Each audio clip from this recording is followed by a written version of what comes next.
Well, they went to make a deal with the devil, and they discovered two things. He wasn't ready to make a deal, but he really is the devil. That's what happened when three senators went to see the president today at the White House. Republican Lindsey Graham, Democrat Dick Durbin, Republican Tom Cotton reached a bipartisan agreement on an immigration deal that would continue the Deferred Action for Childhood Arrivals program known as DACA and include a token amount of money for border security, about $2 million, and make other adjustments to the rules for visas. This would be a routine White House meeting for any other president, but routine is impossible for the current president. A week after the country has been considering the new details about the president's utter inability to process information, to understand what is being said to him, as revealed in Michael Wolff's new book about the inside workings of the Trump White House. The president once again proved the book to be correct about him, as he has done every other day this week in a variety of ways. One of the now undeniable facts laid out in Michael Wolff's new book is that because Donald Trump can't comprehend what people are saying, he agrees with the last thing he hears people say. We all saw that on display for an hour in the cabinet room this week when the president did exactly that on immigration. He agreed with the Democrat and then immediately agreed with the Republican after the Republican interrupts the president to say he does not think the president thinks what the president just said he thinks. We saw Republican Kevin McCarthy do that on television after the president agreed with Senator Dianne Feinstein that they should just pass a clean DACA bill. And Kevin McCarthy had to interrupt and stop the president and turn him back around to the Republican position. The White House staff knew that Donald Trump could not be trusted today in a meeting with Lindsey Graham and Dick Durbin and Tom Cotton.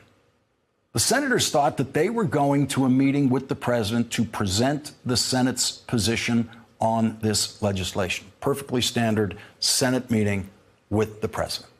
When the senators got to the White House, they found they were wildly outnumbered by hardline members of the Republican Party from the House of Representatives, including Kevin McCarthy and some of the other people who had to turn the president around in the cabinet room the other day on television. There has never been a meeting like that in the White House before.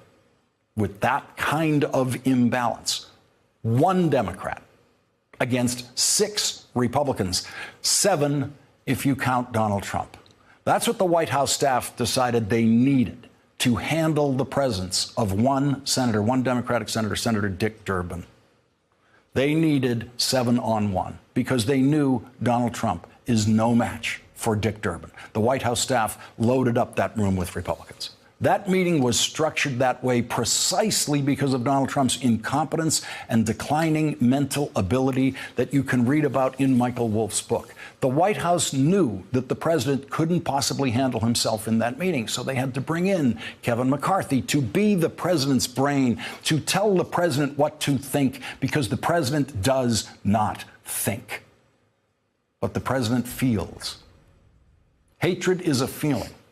And tonight, we have a new window into the president's feelings, the president's hatreds.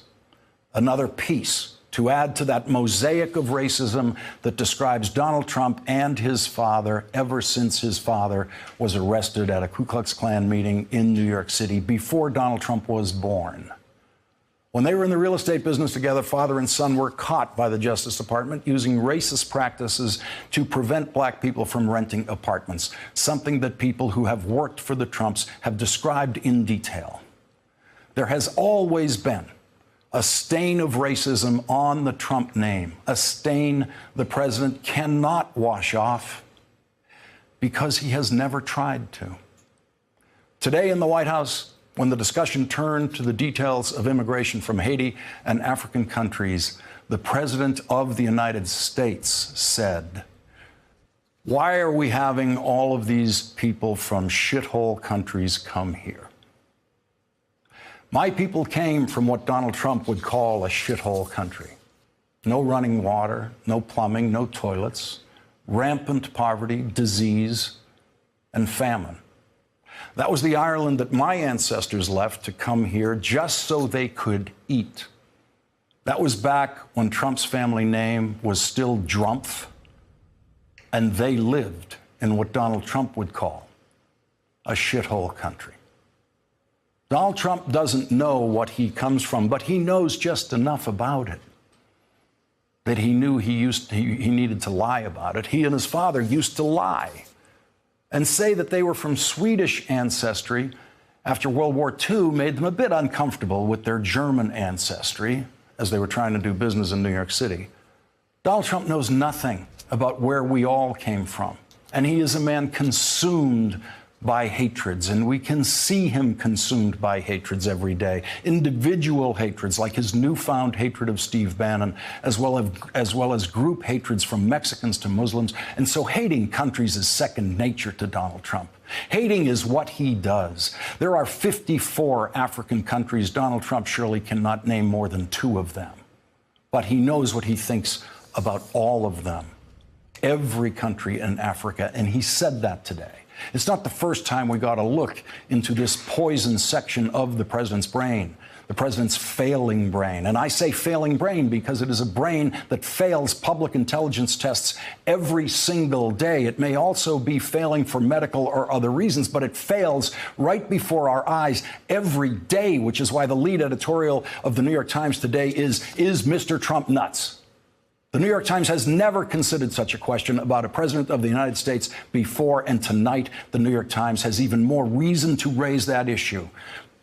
But none of us can claim to be surprised by what Donald Trump said today, because he's said it all before in various ways. Last year, the New York Times quoted the president saying this about Haitians: they all have AIDS. In that same article, the New York Times quoted the president as saying this about the people who come to the United States from Nigeria: once they had seen the United States, they would never go back to their huts in Africa, recalled the 2 officials who asked for anonymity to discuss a sensitive conversation in the Oval Office. Here are the huts in Africa that he was talking about. That's Nigeria. Nigeria is one of Africa's 2 richest countries. You can live a full 21st century lifestyle in Nigeria. But Nigeria, like the United States, also has extreme poverty, as do all African countries. Donald Trump has never been there, so he thinks there's nothing but poverty there, nothing but huts. That was the raging ignoramus, accurately depicted in Michael Wolff's new book, saying that anyone who came to the United States would never, from Africa, would never go back to their huts in Africa. Barack Obama's father was born in Kenya, educated in Kenya, came to the United States, where he pursued graduate studies at Harvard and became more educated than Donald Trump and Donald Trump's children. And one of the great personal pains of Barack Obama's childhood and life is that his father did indeed go back to Africa, to Kenya, and luckily for us, for the United States, he left his son here.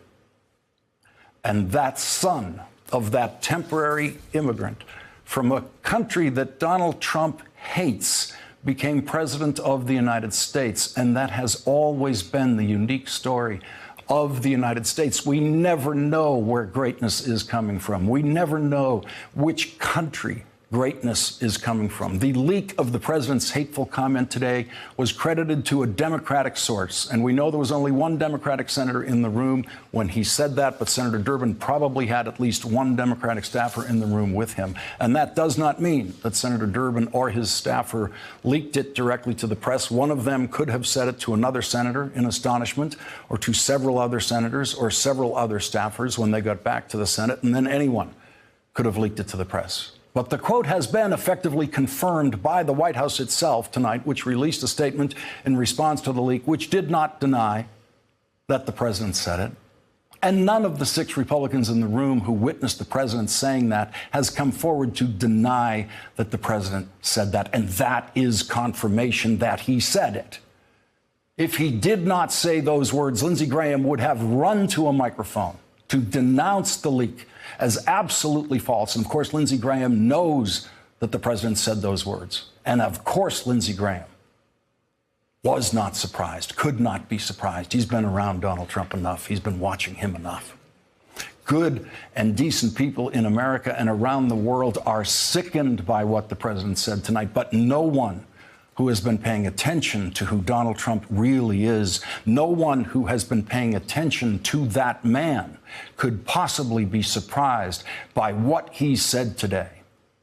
And no one who went into that room today to make a deal with the devil could be surprised to hear him sounding like the devil. Hey there, I'm Chris Hayes from MSNBC. Thanks for watching MSNBC on YouTube. If you want to keep up to date with the videos we're putting out, you can click subscribe just below me or click over on this list to see lots of other great videos.